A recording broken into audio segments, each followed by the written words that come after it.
If he did not support Scientology or was hostile to it, he would be declared a suppressive person and Marla would be forbidden to have any contact. At the least he was being handled. As this video shows, Kent Snyder worked regularly and closely with CCHR, actively promoting legislation favorable to them. This bill is not successful, is not passed, then 2 or 3 or 4 years from now, what you're going to find is you're going to find stories of parents who said, why didn't we work harder? My child is now subject to mental screening. He's now subject to therapy. There's all sorts of coercive measures that are going on. So the time is now. Parents need to understand that, and we're going to do everything we can to fight against it. This is important because there is an attempt to rationalize Ron Paul's involvement with CCHR and founding member Dr. Zass as harmless. On the Ron Paul forums, when a supporter points out the Scientology connection, another member tries to spin Zass as a great libertarian who is not a Scientologist nor is sympathetic to Scientology.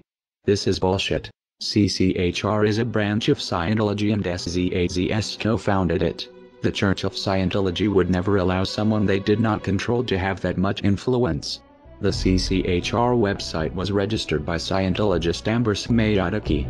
Most of the board are Scientologists. Zass denies being a Scientologist. A representative writes, sharing this battle does not mean that Dr. Zass supports the unrelated principles and causes of any religious or non-religious organization. This can be true working with most organizations, but as we have shown, Scientology does not work this way. You are either for Scientology or you are against it. Whether SZAZS himself believes in Xenu is irrelevant. What is relevant is Scientology considers Zass non-hostile and therefore successfully handled. Kent Snyder may have something in common with Lisa McPherson. His involvement with a cult might have killed him. Like Zass, Scientology believes in an extreme version of personal responsibility. That disease is a result of body thetans and it is the Scientologists' fault for not trying hard enough to clear them. If they did, goes the theory, they would be free of disease. Zass doesn't push body thetans, but he does promote a dangerous distorted idea of mental illness that has the same potential effect, discouraging people from getting help because according to him any problems they have are imaginary. The CCHR was created in 1969, founded by the Church of Scientology and by famous renegade psychiatrist Dr. Thomas Zass. From day one, most or many of the senior leadership of the CCHR have been Scientologists. And for Zass, and of course this has been taken on big time by Scientology, therefore mental illness is not real illness. It is possible Kent Snyder's untreated illness and death was a result of adopting the Scientologist beliefs that his illness was his fault or not real. It would explain why he had no health insurance. Many Scientologists don't. It seems Snyder sincerely believed in Ron Paul's libertarian rhetoric and equally trusted his Scientologist friends, though this ultimately was not in his best interest. A further question arises. How many of Scientology ideas are influencing Ron Paul's campaign for liberty through CCHR and Zass? The Scientology connection to Ron Paul has been noted in a handful of disingenuous threads on the Ron Paul forum. They are disingenuous because they ask questions a Google search can answer in seconds, yet few people link to these results. The threads are phishing members to see how much Paul supporters know about the connection, and when someone appears knowledgeable, the information is spun. In one of these threads, Scientologists in Clearwater are praised for organizing one of Ron Paul's events in 2007. The writer clearly doesn't understand the significance of saying Scientologists and former Scientologists are involved. It's possible he is confused or misinformed. It's also possible Scientologists are lying about no longer being in the church. It would be a glaring anomaly that, everywhere else former Scientologists are considered SPs to be shunned by current members, except for those working on the Ron Paul campaign. More likely Scientology finds it expedient to muddle the connection by having members involved avowed they are former Scientologists.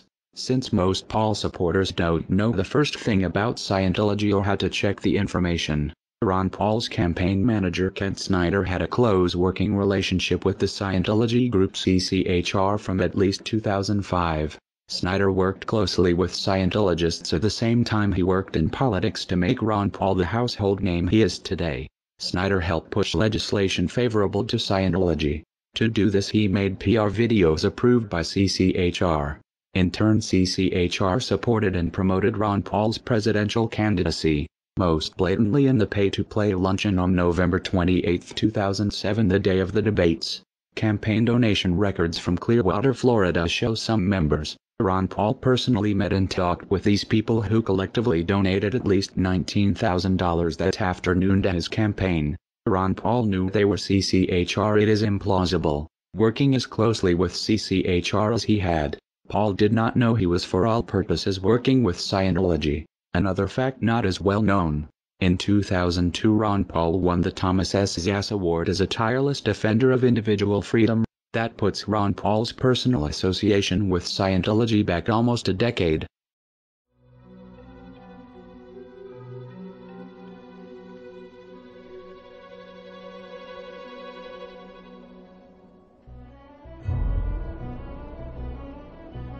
It stretches credibility that Snyder was unaware of the Lisa McPherson situation and other Scientology crimes and abuses. Snyder was no doubt deep in denial about the events that led to December 5 death of McPherson at Scientologist hands. Otherwise, why work with Scientology? This shows effectively the Ron Paul presidential campaign and Ron Paul himself have been influenced by Scientology for years. So it was no surprise in 2008. When approached with concerns about Scientology's tax-exempt status, Ron Paul was dismissive. His statement, "I understand your concerns about Scientology," implies Ron Paul was aware of the problems of the so-called church and the fact independent observers consider it a criminal cult. In spite of this understanding, he had no problem speaking with them and taking their money. He would also have known about the pre-Chainology protest against Scientology, since at least one in memory of Lisa McPherson was targeted at CCHR during their Industry of Death Museum opening, that Kent Snyder attended. The question is, how much does Ron Paul owe to Scientology? And what does Scientology expect in return?